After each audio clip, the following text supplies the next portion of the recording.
இந்த 18650 பேட்டரி நான் ரொம்ப அதிகமாக யூஸ் பண்ணுவேன். ஒவ்வொரு பேட்டரியும் தனித்தனியாக சார்ஜ் போடுறதுக்கு எனக்கு ஒரு சார்ஜர் தேவைப்படுது. ஸோ அதனால நம்மளே வந்து 10 பேட்டரியை ஒரே நேரத்தில் சார்ஜ் போடுற மாதிரி ஒரு சார்ஜர் செய்ய போகிறோம்.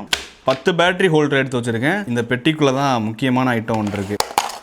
TP4056 டைப் சியும் 5 பீஸ் வாங்கியிருக்கேன். இதுதான் பார்த்தீங்கன்னா நம்ம பேட்டரியை எந்த ஒரு ப்ராப்ளம் இல்லாமல் சார்ஜ் பண்ண போது. இதெல்லாம் வைக்கிறதுக்கு ஒரு சின்ன பேஸ்மெண்ட் ரெடி பண்ணியிருக்கேன். இந்த ஹோல்டரில் ஒரு சின்ன ப்ராப்ளம் இருக்கு. இது வந்து நமக்கு 2 பேட்டரியை வந்து சீரிஸ் கனெக்ஷன் பண்ணுற மாதிரி இருக்கும். நம்ம வந்து இங்கே கீழே ஒரு சின்ன பின் இருக்கு பார்த்தீங்களா, இதை நம்ம வெட்டி விட்டுட்டு இந்த 2 பக்கம் இருந்து நம்ம ஒயர் வச்சு சால்டரிங் பண்ணி எடுத்துக்கலாம். இந்த மாடியூல பேட்டரி ஹோல்டரில் கனெக்ட் பண்ணுறதுக்கு முன்னாடி இதில் நம்ம சின்ன வேலை பண்ணணும். இந்த டைப் சி போர்ட் இருக்க பக்கம் வந்து நமக்கு ஒரு பாசிட்டிவ் சிம்பிள் இருக்கும். இந்த பாசிட்டிவ் சிம்பிள் எல்லாத்தையும் நம்ம வந்து ஒன்றா கனெக்ட் பண்ணணும். இந்த நெகட்டிவ் எல்லாத்தையும் நம்ம வந்து ஒன்றா கனெக்ட் பண்ணணும். இந்த மாடியூலோட பேட்டரி ஹோல்டரை கனெக்ட் பண்ணுறதுக்கு முன்னாடி நம்ம வந்து இந்த மாதிரி பிளேஸ் பார்த்து நம்ம இதெல்லாம் கனெக்ட் பண்ணிடலாம்.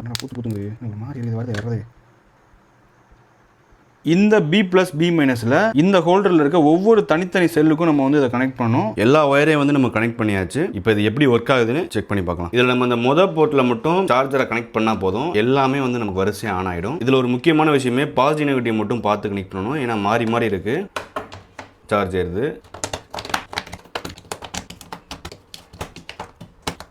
10 பேட்டரி வந்து நம்ம ஒரே நேரத்தில் சார்ஜ் பண்ணிக்க முடியும். இதில் கனெக்ட் பண்ணுற சார்ஜர் வந்து கொஞ்சம் ஹையர் ஆம்ஸாக இருக்கணும். ஆம்ஸ் அதிகமாக இருந்தால் தான் இந்த 10 பேட்டரியும் ஒரே நேரத்தில் சார்ஜ் பண்ண முடியும். நம்ம சார்ஜ் போட்ட 5 பேட்டரி தான் இருக்கு. இந்த பேட்டரி வந்து எப்படி ப்ராப்பராக சார்ஜ் ஆயிருக்குன்னு எப்படி கண்டுபிடிக்கிறதுனா 4 வோல்ட் இல்லை 4 வோல்ட்டுக்கு மேலே இருக்கணும். இந்த பேட்டரி பார்த்தீங்கன்னா நமக்கு நல்லா இருக்குது. பேட்டரி வந்து தொட்டு பார்த்தீங்கன்னாவே தெரியும். ஓவர் ஹீட் ஆச்சுன்னா அந்த பேட்டரி வந்து கெட்டு போச்சுன்னு அர்த்தம். இது நமக்கு பார்த்தீங்கன்னா வந்து 2.9 இருக்கா, இன்னொன்று வந்து ஃபாஸ்ட்டாக ட்ரைன் ஆகுது, தெரியுதா, ஃபாஸ்ட்டாக ட்ரைன் ஆகுது. ஸோ நமக்கு இந்த ஒரு பேட்டரி மட்டும் நமக்கு கெட்டு போயிடுச்சு.